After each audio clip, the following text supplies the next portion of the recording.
जयंती पर आयोजित इस राज्य स्तरीय समारोह में आप सबके बीच में इतनी भारी संख्या में आप आज यहां एकत्र हुए हैं।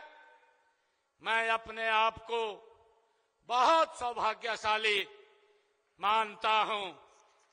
साथियों, यह सिर्फ एक जयंती नहीं, ये जयंती समारोह नहीं है, यह उस गौरवशाली इतिहास का ये पुनर्जागरण है जो हमारे मूल, हमारे संस्कार, हमारी अटूट पहचान को ये जोड़ता है। ये जयंती समारोह ये उसकी पहचान है। साथियों, मैं महाराजा सूरसैनी जी को शीश नवा करके मैं नमन करता हूं और आप सबको उनकी जयंती की पुनः बहुत बहुत शुभकामनाएं और हार्दिक बधाई आप सबको देता हूं। साथियों, यह समारोह नारनौल में आयोजित करना ये अपने आप में एक महत्व रखता है। साथियों, आज मैं इस ऐतिहासिक भूमि पर जहां राव तुलाराम जी, जिसको ये अहिरवाल की भूमि भी बोलते हैं, ये इलाका अहिरवाल का, जिस इस पवित्र भूमि पर राव तुलाराम जी के नेतृत्व में हमारे हजारों लोगों ने कांग्रेस के उस अत्याचार के प्रति आवाज उठाते हुए उसका डट करके सामना किया था।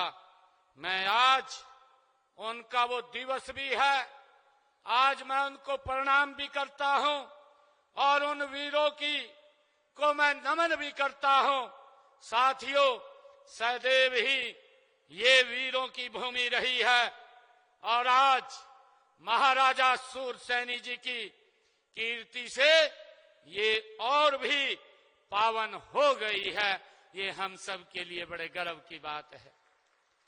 साथियों, आज यहां पर महाराजा सूरसैनी जयंती के इस पवित्र अवसर पर जो ये जयंती का पखवाड़ा चलता है, वैसे तो दिसंबर में महाराजा सूरसैनी जी की जयंती मनाई जाती है, परंतु आयोजकों ने कहा कि हम नवंबर माह में जयंती ये करना चाहते हैं और नारनौल की सरदारी को, आयोजन समिति को, नारनौल के सभी मैं पदाधिकारियों को मैं दिल से आभार व्यक्त करता हूं कि उन्होंने कहा कि अब की बार महाराजा सूरसैन जयंती हम नारनौल में मनाएंगे। तो मैंने कहा कि मैं अवश्य नारनौल में आऊंगा। मैं उनका भी दिल से आभार व्यक्त करता हूं। साथियों, आज इस पावन अवसर पर मैंने लगभग यहां पर 84 करोड़ रुपए की लागत की 19 परियोजनाओं के उद्घाटन और शिलान्यास करने का मुझे अवसर मिला है। साथियों, मुझे 56 करोड़ रुपए की लागत के 15 परियोजनाओं के आज उद्घाटन करने का अवसर मिला है और 28 करोड़ रुपए की लागत की 4 परियोजनाओं के आज शिलान्यास यहां पर किए हैं। मैं इसके लिए नारनौल की तमाम सरदारी को मैं बहुत बहुत बधाई देता हूं, शुभकामनाएं देता हूं।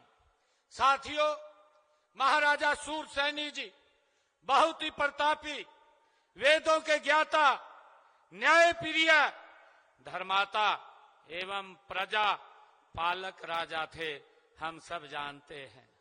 साथियों, उनके राज्य में पूर्ण साम्राज्यवाद था, समाजवाद था, उत्पादन के साधन समाज की भलाई के काम लिए जाते थे। साथियों, उन्हीं के नाम से ही सूरसैनी प्रदेश जिसका जिक्र भी अभी किया है, ये वो मथुरा का जो इलाका है, इसके पास का इलाका है। ये इलाका ये महाराजा सूरसैनी जी का ये क्षेत्र था और आगे चल करके ये सूरसैनी वंश में, ये सूरसैनी जाति में ये चला है। साथियों, ये इतिहास, ये सिर्फ इतिहास में ही ये बात मिलती है, बल्कि महाभारत में भी सूरसैनी सैनियों की यश गाथा उसमें ये चलती है, गाई जाती है। साथियों, महाराजा सूरसैनी जी की प्रेरणा और उनका त्याग, उनकी नीति निष्ठा हम सभी के लिए एक अमूल्य ये विरासत है। साथियों, आज हम उनकी जयंती मनाकर केवल उन्हें याद नहीं कर रहे, बल्कि उनके आदर्शों को अपने जीवन, समाज और प्रदेश के शासन में उतारने का हम संकल्प दोहरा रहे हैं।